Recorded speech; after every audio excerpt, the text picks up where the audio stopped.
Broadcasting live from our studio in Boston, Solutions Review is proud to showcase Radware in the Solution Spotlight, a unique online event for industry professionals. I'm Doug Atkinson here at Solutions Review, and welcome to the Solution Spotlight featuring Radware, and focused on securing networks and apps with the rise of sophisticated attack vectors. As AI becomes both a threat and a defense, the imperative is clear for both customers and their service providers. Rethink your first line of defense. To tackle emerging security challenges head-on, organizations must embrace a multifaceted approach. This includes augmenting security postures with AI assistance and embracing a zero-trust approach to navigate today's complex and dynamic cybersecurity landscape. So today, we will explore the most effective strategies that customers and service providers can implement to keep pace with security threats and comply with changing regulatory requirements. To walk you through this presentation, we're joined by Prakash Sinha, Senior Director at Radware. Prakash, thanks for being with us. Excellent. Thank you, Doug. Well, I abbreviated your title slightly when I introduced you, but I did want to give it due credit. So you're also technology evangelist, application security and delivery. Tell me a little bit more about that. What does the technology evangelist role look like? My role is thought leadership at Radware. So I speak at a lot of conferences, CISO conferences specifically, next generation of topics, educate customers and prospects on the solutions that we offer, where the industry is headed, and also help our product management team address some of the new requirements that are coming up. And you've been at this more than 10 years at Radware. I know there's been a lot of things. I know we've been covering the space for about 10 years as well at Solutions Review. There's a lot of things that have changed, and quite frankly, I think we're on the precipice of quantum change. And so I don't think this could be more timely. I love this topic. I'm really excited that we have somebody of your level and stature to talk about this. I think the best thing for me to do is to get out of the way and let you walk through the presentation and start to share all that knowledge. So I'm going to turn it over to you now. By all means, take over the presentation, and then I'll come back when you're all done, and we'll have some questions and do a little Q&A.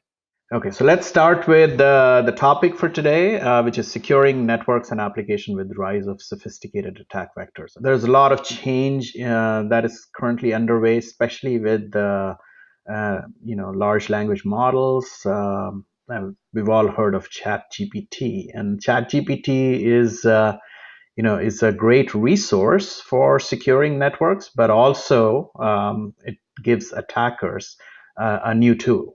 Okay, so it's creating a lot of challenges, especially for both large enterprise, actually enterprise in general, and service providers that actually provide managed services. So let's take a look at some of these challenges as part of this presentation. We've seen in the past couple of years, the application-specific attacks have become very widespread. And these are specifically because a lot of APIs are used to integrate applications. REST APIs, if you've not heard about it. Service-oriented architecture used to be prevalent before, but REST APIs are much more composable. So REST APIs are used.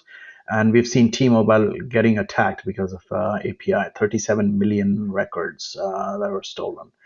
Then there are client-side attacks, and these are some of the newer attacks where, because most of us use browsers to connect to backend applications, other companies.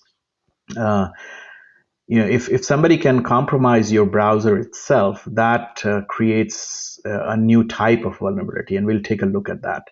Then, of course, there are bot attacks. We've all used CAPTCHA.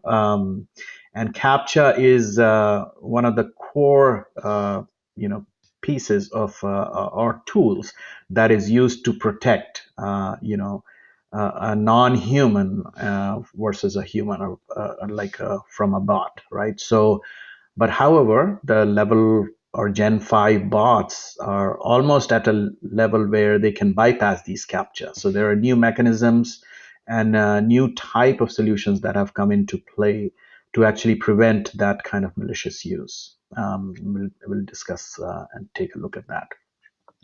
Something new that we've seen in mid 2023 and now becoming much more prevalent is the web DDoS tsunami. This is different from a typical denial of service type of attack, where it was mainly rate based or some kind of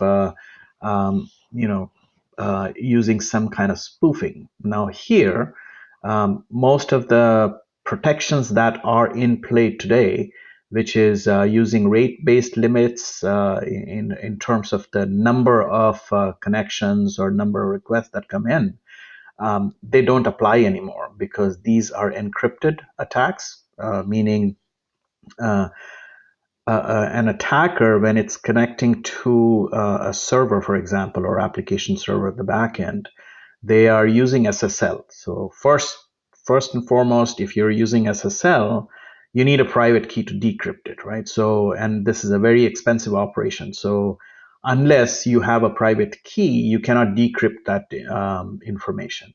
Now, they're also using some of the protocol specific techniques, meaning in HTTP2 and HTTP3, you can send multiple requests on a single connection.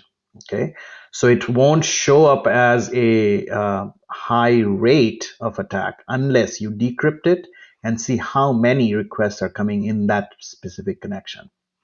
They all look legitimate because they are cloaked in SSL. So somebody actually used your private key or public key to encrypt that information, sent that information, looks legitimate till you actually decrypt it, right? And there are many evasion techniques that are used, specifically HTTP headers that are randomized, right? So it's very difficult to actually first look at these requests because it's expensive, and you cannot look at all the requests because it'll you'll run out of server resources, just decryption.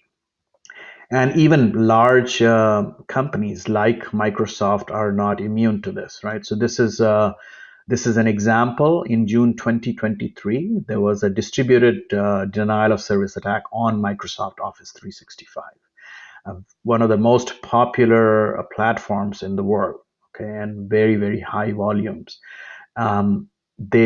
They confirmed that it was actually a DDoS attack, and Microsoft has a lot of money, and they put a lot of protections in place. Even then, they actually got attacked, and basically it led to Microsoft 365 outage. Even after they fixed it in October of 2023, it went down again. So even large companies are not immune to these type of attacks, and this is something new that we've seen recently.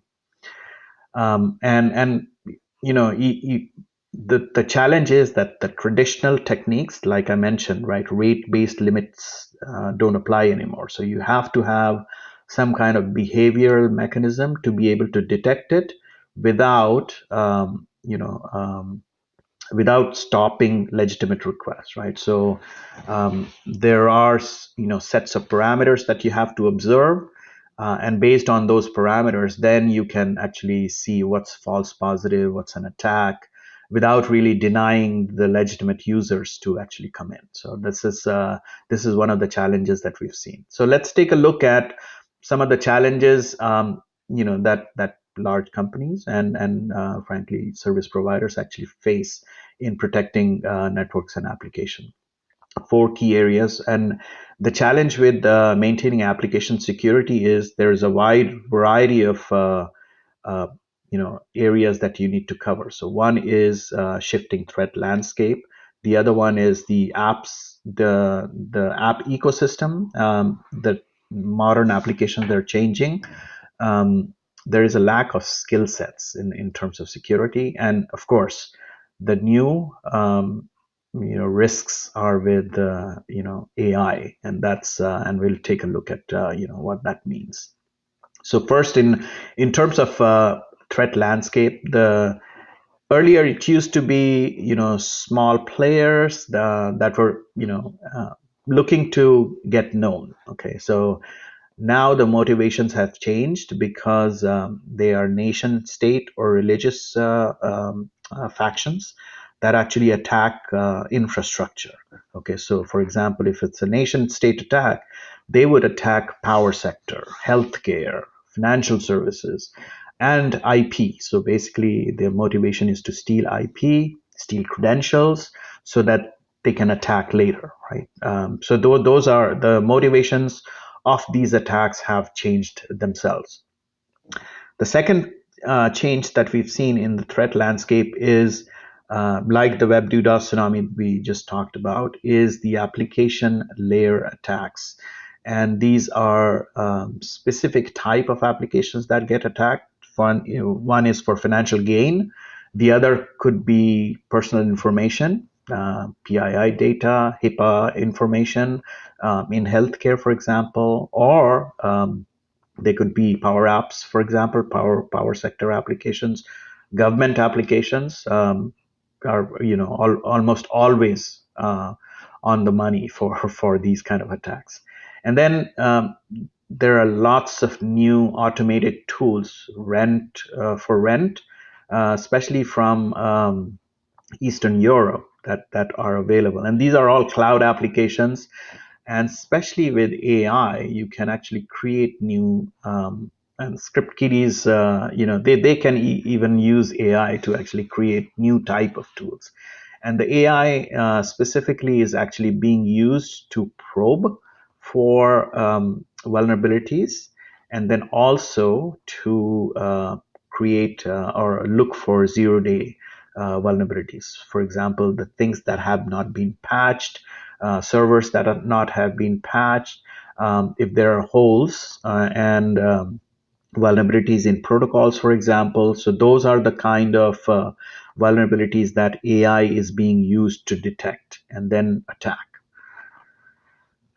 The impact of these kind of attacks is enormous. Okay, so this is an example from 2021. I believe that the bandwidth.com, huge amount of vulnerabilities in terms of for the year, almost $12 million that they actually lost. They had to restate their revenue. So and the ransom demands and extortions.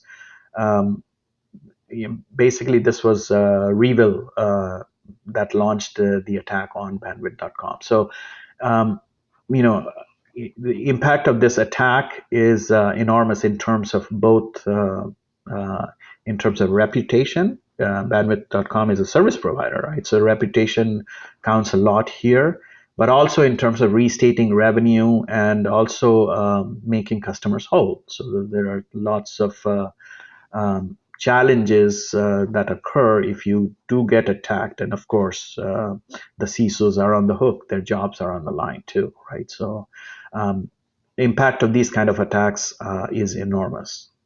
Now, the other challenge of securing applications and networks is the app ecosystem. So if you look at the how the apps themselves have changed, a decade or so ago, you had either three-tier architecture or monolithic architecture. Everything was controlled in the data center. You had perimeter security. And a single company actually controlled all of these applications. Now the browser only renders these applications, and the content is composed by the web server. The traditional apps were earlier, like I mentioned, it was fully controlled by an app, so you could have all of the tool sets that you were used to. For example, application delivery controller, load balancers, web application firewall, your firewalls, network firewalls. They could all be used to protect these applications. So if you look at modern applications are distributed, and they have lots of entry points, and they require security on each one of these entry points. Um, and then a typical application, the code is distributed. Um, they are usually composed of APIs. They're either REST API calls, um, or they might be using remote procedure calls inside. They could be hosted on multiple environments, and that's the premise of developing in a container, so that you could move them around quickly. So either public or private cloud, they could be on-prem as well. And the content typically is integrated with third-party applications. So for example, if you're using a credit union application and mortgage application as an example, mortgage application um, typically does credit checks, and the credit checks, most of the companies that are developing mortgage applications, they don't create their own credit check, right? So they usually use a third party. So for example, might be using FICO, they might be using Experian, and their calls using third party applications. So many third party API or using third party APIs. Now, um, the challenge here is that the application code is distributed across different microservices. They're hosted in multiple environments, and they're using third-party APIs. All of a sudden, earlier when you had a monolithic application, you had complete control over every piece of that application. Now you don't. And they are hosted in different environments, so they have different security constructs as well. So if you're running a VM in AWS, it's different from running a VM in GCP or Google Cloud or AWS or Azure. Um, so they have different security environments, different security tools, and some tools may not be available in all of these environments. And so this creates a challenge. Earlier, if you had complete control, you could use an application delivery controller or web application firewall to protect. No longer true, because all of a sudden you have now third-party application where you don't have any control over.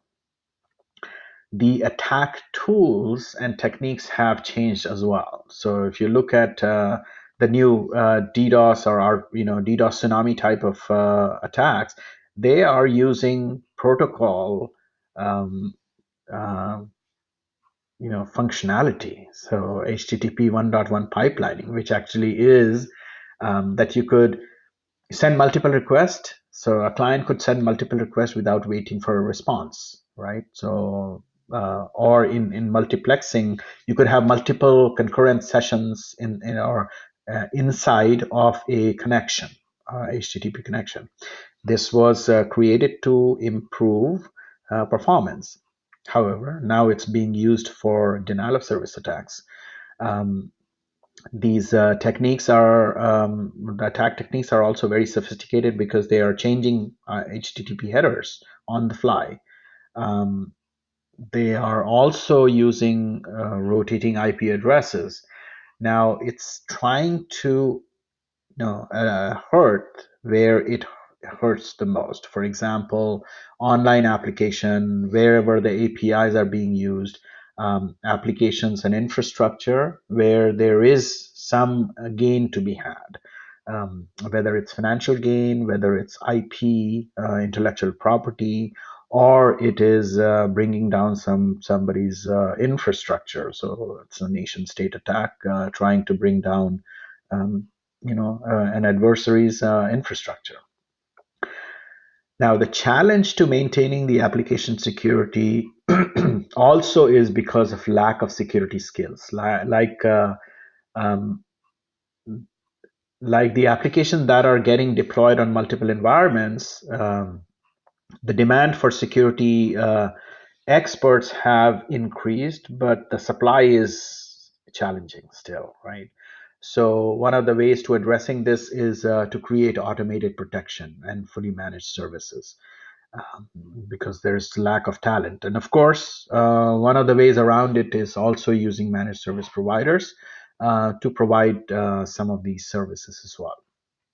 Another challenge is with AI.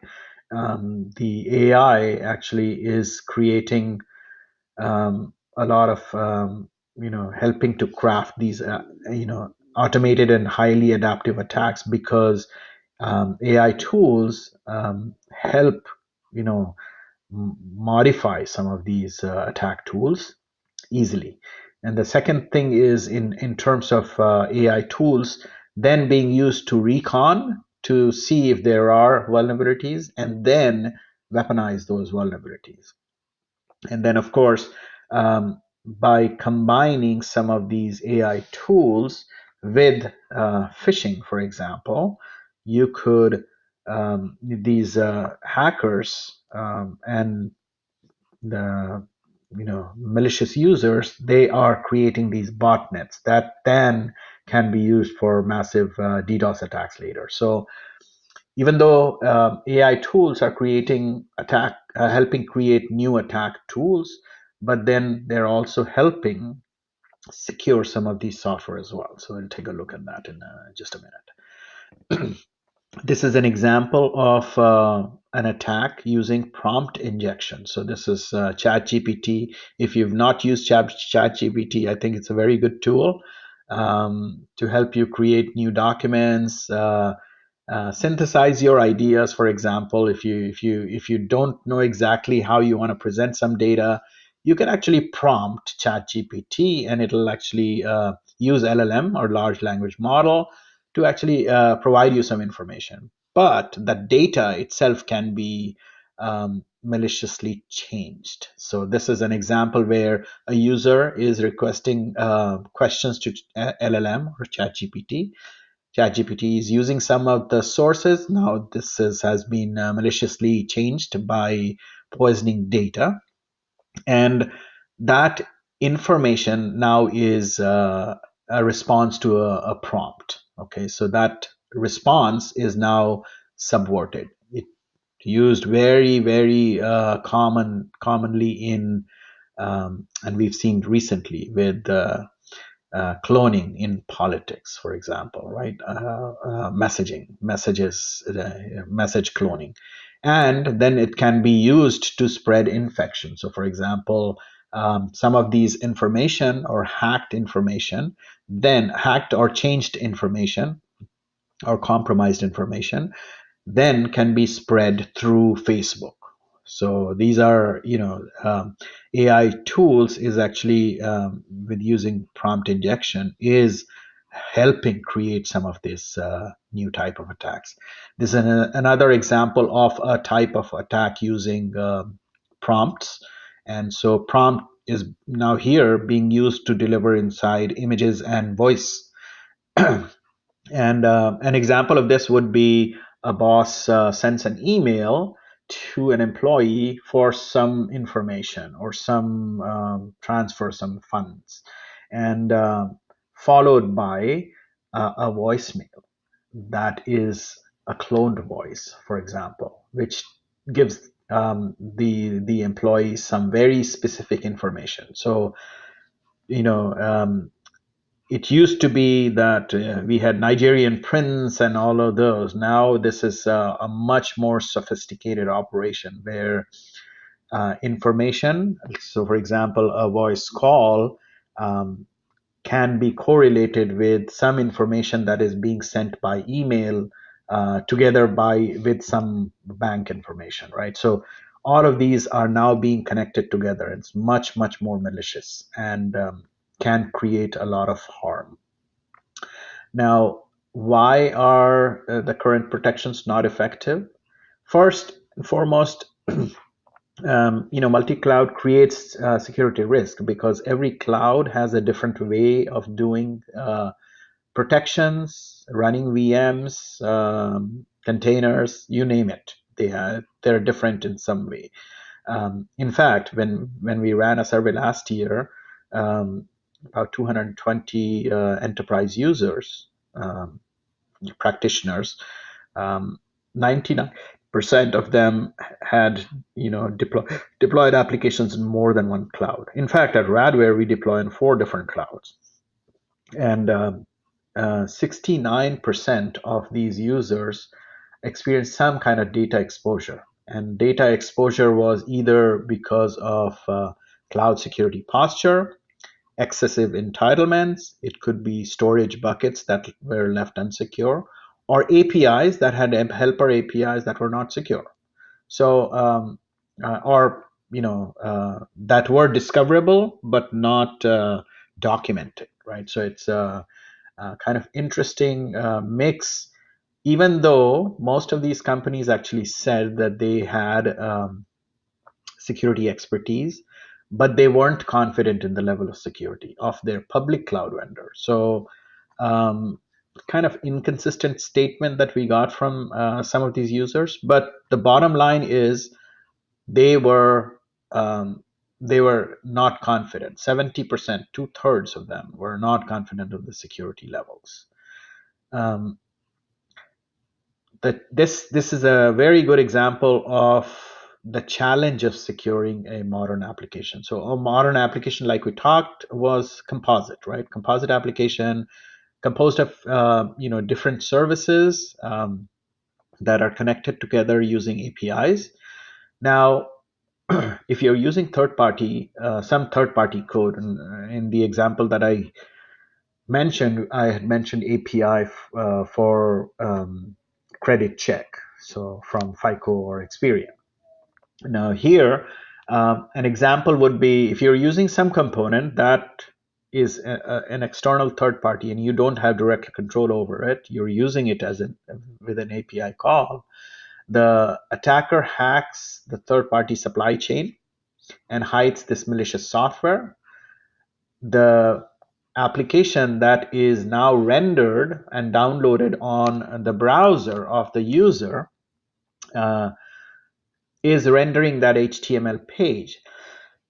That HTML page is then running JavaScript and is calling different services it could be third-party services. In this example, the malicious code that got called then is collecting information and is sending that information to an external server. Okay, so this is how hacking takes place on the browser. Even though the application server of the app itself has all the protections, but in this case, the data got exfiltrated and got collected by an external server. This is why a composite application is tough to secure, and the liability is with the application provider. So it's not enough to protect just with a traditional web application firewall like you would in a app that you had complete control over. And then standard protections are not enough and not effective because if you're using rate-based limits to protect against a denial of service attack, which is application and layer 7 denial of service attack, typically they don't show up as bypassing or very high rate. They are high requests inside after you decrypt that connection. Okay, so that is an expensive operation in itself. Typically, standard WAF solutions are not able to do a very, very high level of SSL decrypt, right? So typically, you would use a load balancer to decrypt, and then WAF is used to do a deeper inspection of data. And the rate limit, if you apply just rate limit to even the requests, you might impact the legitimate traffic, right? So there is available tools that are available to mitigate is ineffective in detecting and mitigating some of these HTTP floods and web DDoS tsunami type of attacks. So how do you stay protected? Okay, so first is you have to rethink your first line of defense. The three areas that we covered here specifically was in terms of web and DDoS convergence. Because the attacks now are more on the application level, cloaked in SSL, and they're targeting specific applications like financial services, healthcare, government, power sector, and others that are high value, either for some kind of nation state attack or for financial gain or for PII or personal personally identifiable information. So that's one category that needs to be protected in terms of first line of defense. Like we mentioned, how application security itself is changing. Application architecture, modern application architecture has changed, creates a lot of threat surface with, and couple that with some of the AI based uh, um, recon. It creates blind spots. There are, zero-day exploits, and there is a risk of exposure. And then, of course, the AI tools, or the large language model integrated tools, helps create a lot of new attack tools, um, poison some of the data that then could be able to subvert some of those prompt responses. And then also, they could be able they could be used to exploit some of these web apps themselves. So like in the earlier generation, we saw SQL injection. So you could use a form to enter data into an application, and if that data was not properly vetted and checked, it could return in response. And these were all SQL queries, right? So it could return in response um, table information. Okay, and then you could use that, or malicious user could use that to exploit it further, right? The LLM based prompt injections are in that category. So LDAP injection, SQL injection, and now LLM injection or prompt injection is another category. So you have to rethink all of that. For the perimeter and edge type of challenges, you have to look at ensuring availability of network and applications. In order to do that, so how do you protect and ensure availability? Availability is a lot of different things in terms of if you send a lot of connection, spurious connection requests, uh, then it can block resources from legitimate users. So that's one way of slowing down application. The other is sending enough requests so that it actually brings an application server down. So those are ways of compromising availability of platforms and applications. So web DDoS protection, bot can be used in that fashion. So for example, I use an example of CAPTCHA. CAPTCHA is a very good tool to protect your application. However, CAPTCHA can be used maliciously in many different ways. If I'm a malicious user, I can open, browser. I do a recon on how long your CAPTCHA, how many attempts before you basically disconnect my connection. How often can I refresh, right, before the CAPTCHA times out? And so I can use some of those recon information to open, let's say, hundred browsers and connect to your application. These are all, a legitimate request. Then I get a CAPTCHA to verify some information. And then what I do is I let it go on for as long as possible, and then I refresh. This is holding up resources on your end. So there are ways to actually preventing some of that, which is crypto and crypto mechanism, by throwing crypto challenges uh, to the user. Okay, this is a way of bypassing and reducing the impact of CAPTCHA, because typically the impact of CAPTCHA or malicious use of CAPTCHA is on the server, right? So it affects the business application. So being able to ensure that a user CPU is actually now on the hook for addressing some of these crypto, if you detect that user connection is a threat or a risk. So that's a way of mitigating some of these bot challenges. WAF and APIs are typically used for protecting a deeper inspection of both APIs. You could use API gateways, or you could use web application and API protection for discovery of any undocumented but still exposed APIs that are maybe helper APIs, for example, that are left exposed and not protected. So some of these are posture checks and also API discovery.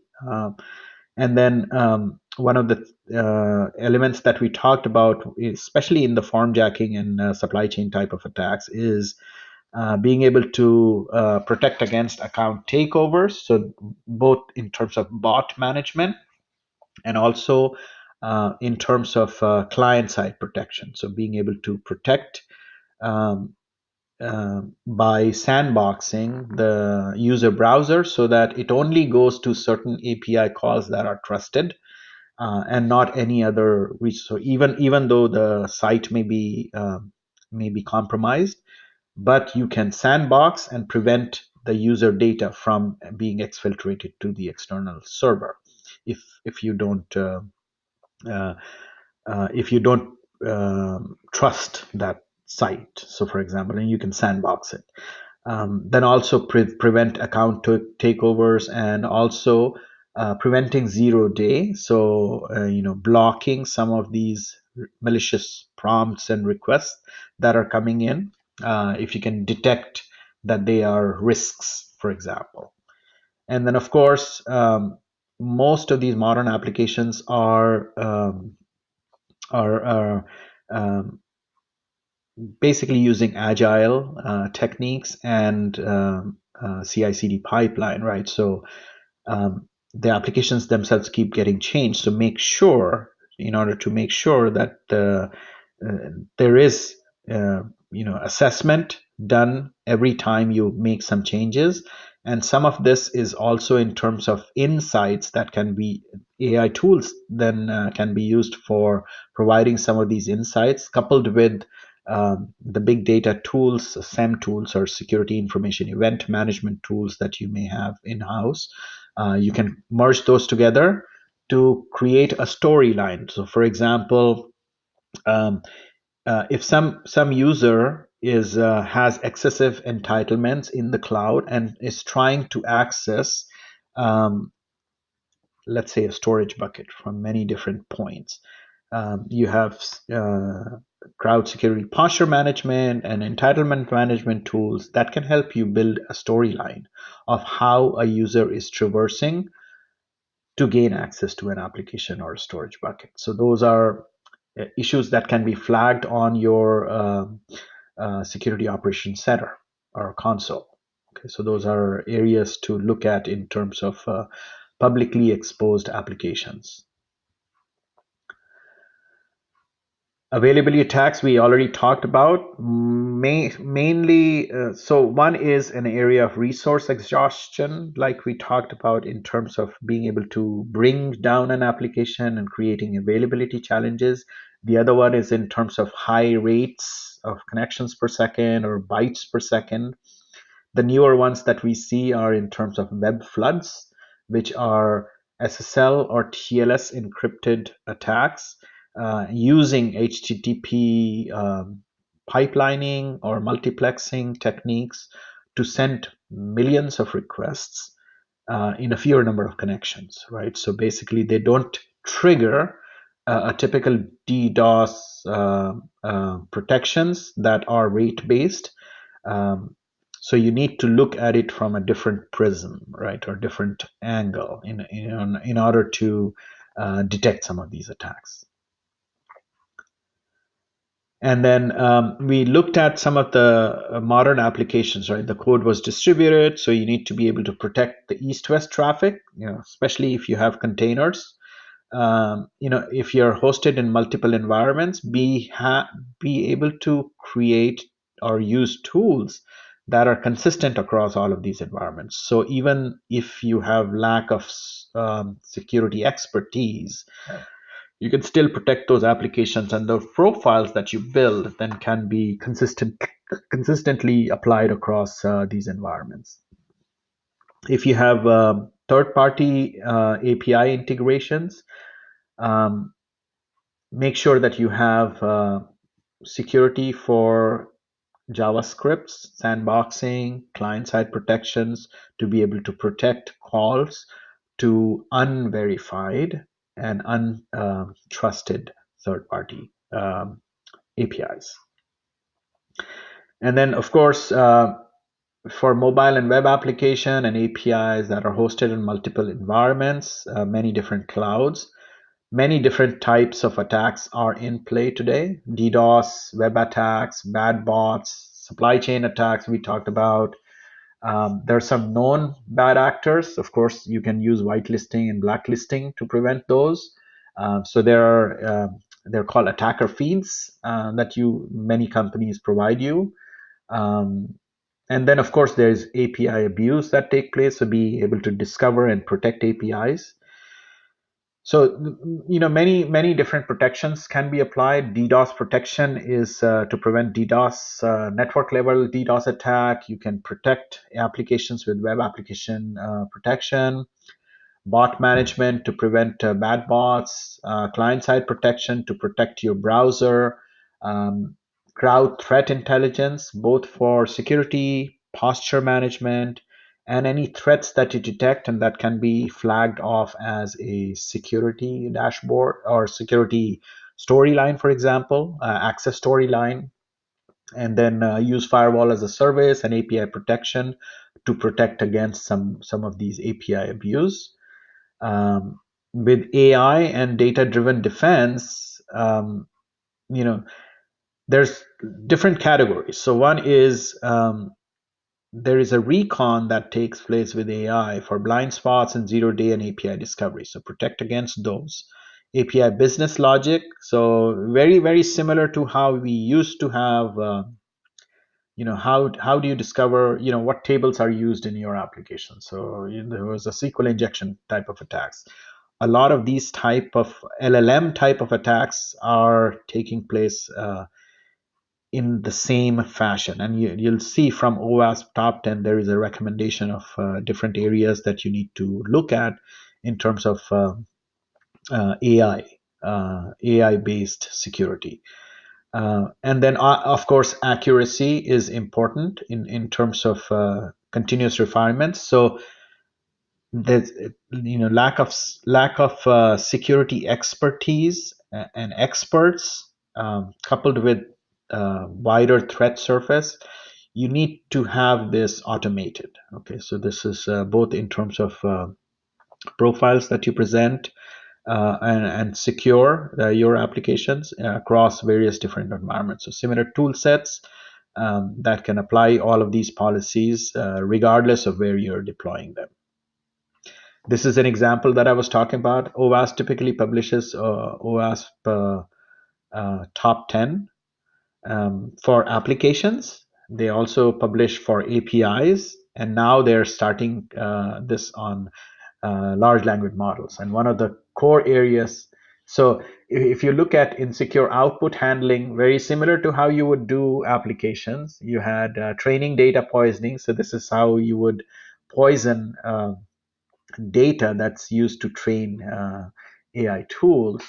There is denial of service, supply chain vulnerabilities, a whole host of areas that you need to check your applications. So just like you would do tests for OWASP top 10 and OWASP API top 10, the same way you have to check your application for top 10 LLM and specifically prompt injection.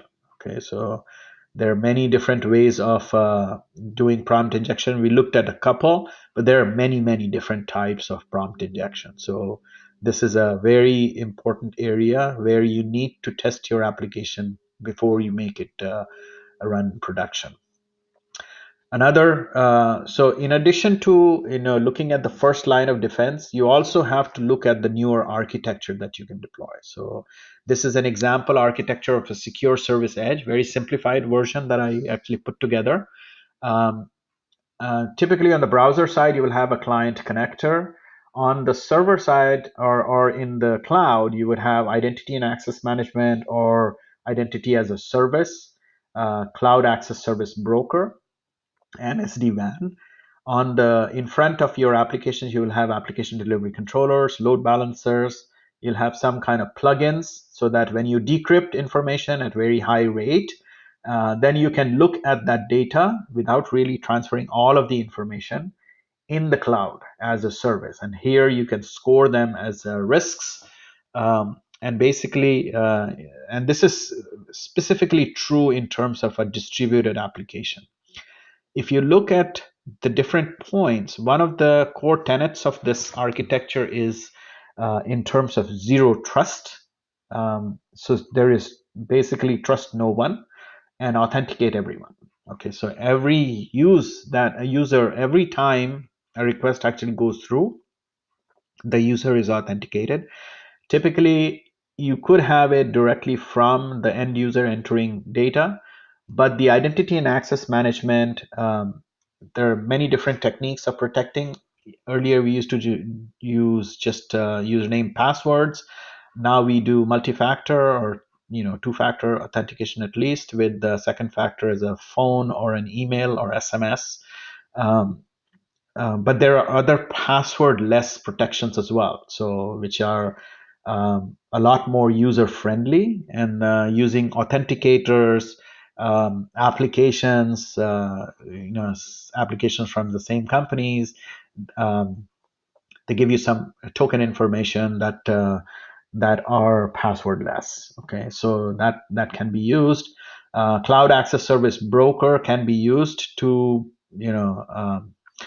augment or get rid of some of the VPN based security, because VPN, many of some of the companies got hacked recently with their seed stolen, and so that compromised all of the VPN servers. And so once VPN servers are compromised, then every service that you have behind it is open to the internet, right? So basically, Cloud Access Service Broker in connection with the client connector can authenticate each one of the application access. And then you can couple that with Cloud Security Posture Management by collecting log data from many different points, correlating them, and presenting that as an access storyline.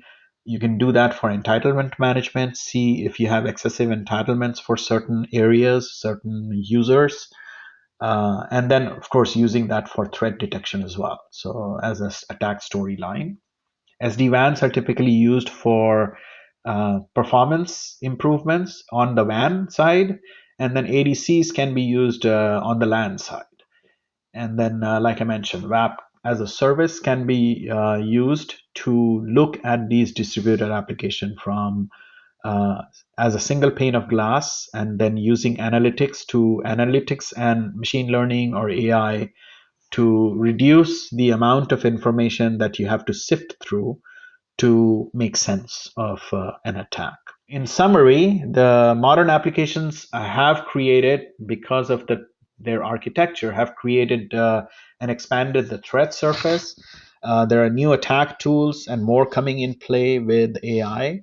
And then moving forward, we see more exploits due to AI influenced tools. There's bot for hire tools. There are AI for hire tools as well. And then ZTA or zero trust architecture and security service edge or secure service edge gaining wider adoption because of the benefits that it brings and augments some of the best practices. Enforce security controls for every resource and users. And here I have put all of these summary in terms of um, human factors like malware and phishing, etc. Access control, this is where zero trust fits in. Inspecting encrypted traffic as it comes in, so this is to help you detect some of these web DDoS type of attacks and application denial of service attacks. Protecting workloads and APIs is a very broad area, but it covers both the storage as well as application security and network security as well. Um, Very important to actually gain actionable visibility. So some kind of analytics using SEM tools, correlated SIEM across multiple devices that you can then use big data to and machine learning or AI to reduce and then present some concrete information that then can be acted upon. And then first and foremost, standardize and automate config, especially if you're deploying across multiple different environments. So with that, I'm going to open it up for questions. Doug, take it away. Yeah, Prakash, thank you very much for that presentation. It can be overwhelming. It is. There's clearly, we've been covering, as I said, we've been covering the space for 10 years, and it seems like it's gotten more and more threatening over time. You certainly have a perspective on it, and I know Radware has a perspective on it because I think it's fascinating. Radware has on the homepage an under attack ? Button where people can actually click if they're currently under attack. I mean, does that go off occasionally at Radware? Many times. Actually, we had a large bank out of North Carolina that actually called us. They were not even a customer. And we actually went there. So we have an emergency response team. These are like security ninjas, I would say, security ninjas that actually go in. In fact, they were there for almost a week and a half protecting them. Okay. They were not even a customer. So, of course, they became a customer. But yeah, I'm sure they did. That's the idea, right? So it's we have the expertise. We've been in this business for a long time. Radware is a public company, and we went public, I believe, in 1998, 97, something like that, right? So it started off with application delivery, global server load balancing, then brought in denial of service protections, and then eventually now web application firewalls, and then of course our claim to fame is for each one of these areas behavior based detection, which in computer parlance we would call it machine learning, but it's also we also are using augmenting that with large language models, AI based tools. Yeah, so can you help us understand what managed security services providers are facing with regard to protecting applications and programs within their enterprise customers' infrastructure? I mean, what are they up against? So if you look at the enterprise application themselves, the enterprise customers actually may have many very different environments of deploying these applications. So if you're a managed service provider, and basically it's your business to be an expert in all of these different environments, you have to be able to provide security for your tenants, which are these enterprise customers, right? And in order to reduce your own costs, you have to make sure that everything that you do requires is self-service, okay, to reduce the cost. Also, in order to enter this business, it has to be profitable, right? So if you're offering some of these services, and typically you would see, and we've seen this even with some of our phone companies, right? They provide some services that are blanket security across the board for everybody. And then some specialized services that are value add services that cost more, right? And we've seen that with some of our phone companies, right? Which provide add $4.99 a month for additional spam protection, or things like that, right? So in for managed service providers, it's they have to have a way of quickly enabling some of these security, because the threat surface and threat vectors are changing so quickly. So they have to be on top of things. So sometimes it makes sense to OEM some of the solutions from companies like Radware, right? So and but the key thing is how can you do that profitably and quickly, right? and of course brand it under your own name. So I know we certainly encourage everybody watching and everybody, one of our cultural mindsets around solutions review is to engage with solution providers. We encourage all of our audience to engage with solution providers in order to talk to smart people like Prakash, and also to find out more about not only what's available, but where they may be a little vulnerable or weak with regard to security posture. You used a few terms here that I wanted to revisit. One was DDoS tsunami, Yes. which scary in and of itself, right? What are the mistakes people make when they think that they already have something in place that will handle a tsunami? So one of the things about tsunami means like all of a sudden you get a rush, right?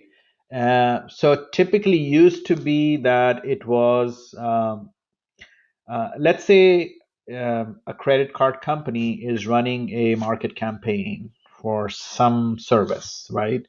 And then all of a sudden they would get a lot of requests. Now this would trigger, it's a tsunami like of connections, and it would trigger a rate-based limit, and it would they would drop off the number of connections after a certain number of rate, and that would impact legitimate users. So the same thing is also true for the newer type of web DDoS attacks, which are the layer 7 attacks.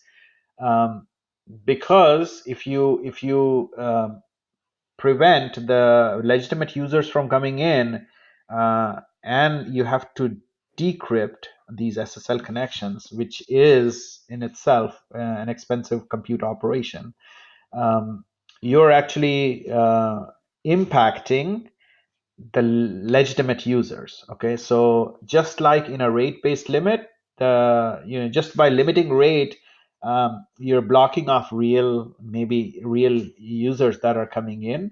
So you have to look at it from a different perspective and look at the behavior as opposed to the rate, right? So it has a rate invariant protections that we provide.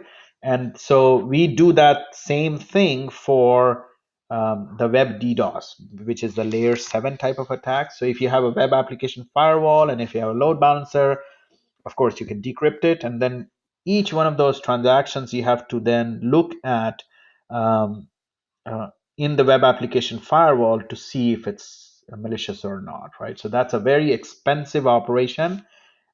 So you have to sample it. You have to do it a little differently in terms of looking at behaviors and risks, and then actually doing that, protection. So we do that behavioral protection both in our network-based uh, um, devices that we provide, and also on our cloud-based web application and API protection devices or solutions that we provide.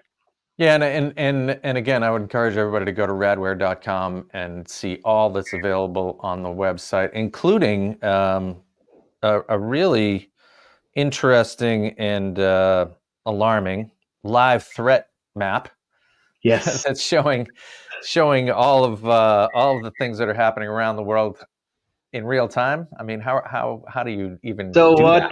what we do is we have 19 scrubbing centers worldwide in different areas, right? Different regions, different countries.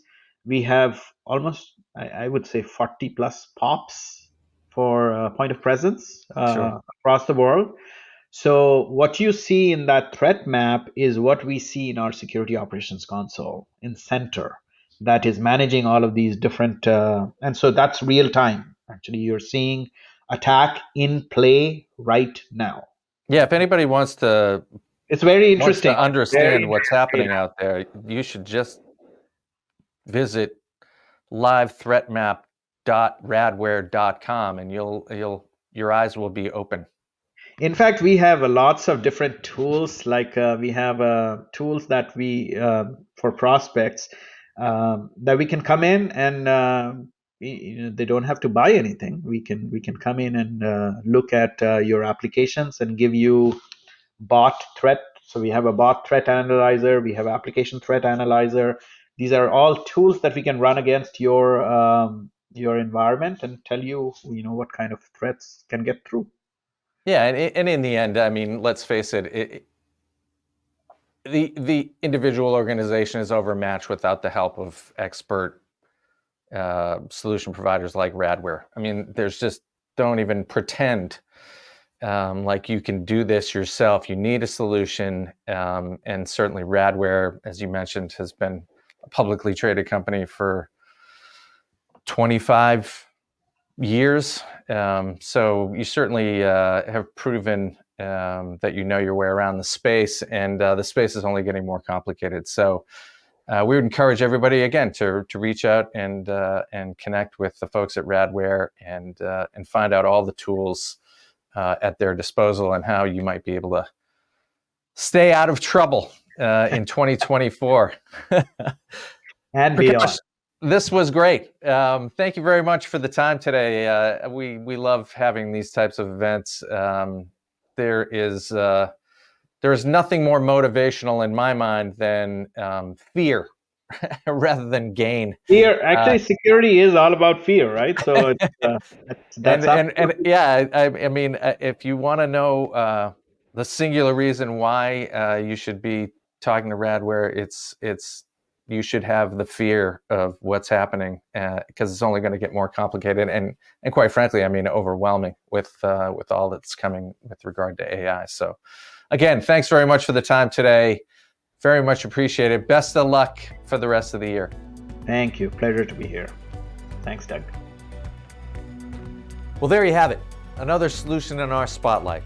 We want to thank Radware and Prakash for that fine presentation, and we appreciate your attendance as well. Until next time, I'm Doug Atkinson here in Solutions Review. Thanks for watching.